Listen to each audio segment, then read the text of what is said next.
যতদিন বাঁচবেন খুশিতে থাকুন, আনন্দে থাকুন, জীবনকে বিশাল দৃষ্টিকোণে রাখুন, আকাশের মতো জীবনকে বিশাল রাখুন, মনকে বিশাল করে রাখুন। সবাই তো একদিন মরেই যাবে। সমস্যা কিন্তু শুধু আপনার নয়, সমস্যাটা রাম শ্রীকৃষ্ণের মতো ভগবানদেরও ছিল। তারা অনেক সমস্যার সম্মুখীন হয়েছিল।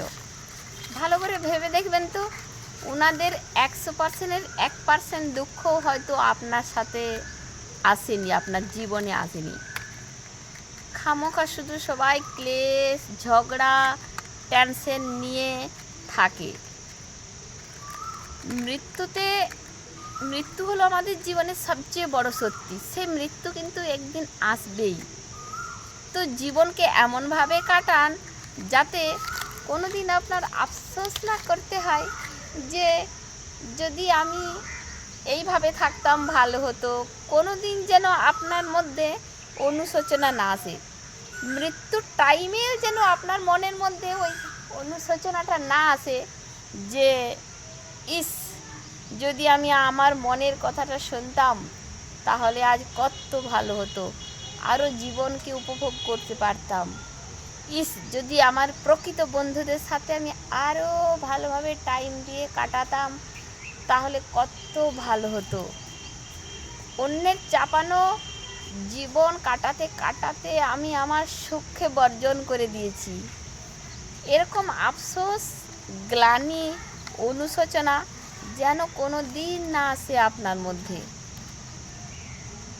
মৃত্যুর টাইমে যেন এইটুকু না মনে হয় ইস, আর একটু যদি নিজেকে টাইম দিতে পারতাম, নিজের খুশিগুলোকে, নিজের ইচ্ছাগুলোকে, নিজের স্বপ্নগুলোকে বাস্তবে রূপায়ণ দিতে পারতাম, আজ আরও ভালো থাকতাম। জীবন আমাকে যা কিছু দিয়েছিল তাতেই যদি আমি খুশি থাকতাম, আনন্দে থাকতাম, আর একটু বেশি পাবো, আর একটু বেশি হবে, এই ভাবতে ভাবতে দৌড়াদৌড়ি ছোটাছুটি না করে আমার কাছে সব কিছু থাকা সত্ত্বেও, সুখ থাকা সত্ত্বেও সেটাকে আমি উপভোগ করতে পারলাম না, এই ভেবে যেন কোনো দিন অনুশোচনা করতে হয়। তাই আপনি আপনার মনের মতো জীবন কাটান, আপনার মনের ইচ্ছেগুলোকে ম্যানিফেস্ট করে রূপান্তরিত করুন বাস্তব জীবনে। খুশিতে থাকুন, জীবনকে সবসময় উপভোগ করুন।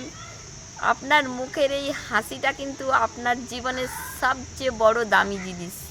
আর এটার জন্য জিএসটি লাগে না, এটা কিন্তু আপনার মনের ব্যাপার। তো আমি সব সময় বলি, জীবনকে উপভোগ করুন, খুশিতে থাকুন, আপনার জীবনে আপনার ইচ্ছেগুলোকে, আপনার স্বপ্নগুলোকে উড়ান ভরুন, বাস্তবে রূপায়ণ করুন। কখনো যেন মনে না হয় যে আমার ভুল হয়ে গেল, আমি এইভাবে জীবনটাকে কাটাতে পারলাম না, কোনো দিন না আফসোস করতে হয়। Be positive, be happy, always জীবনকে উপভোগ করুন, আনন্দে থাকুন। Thank you.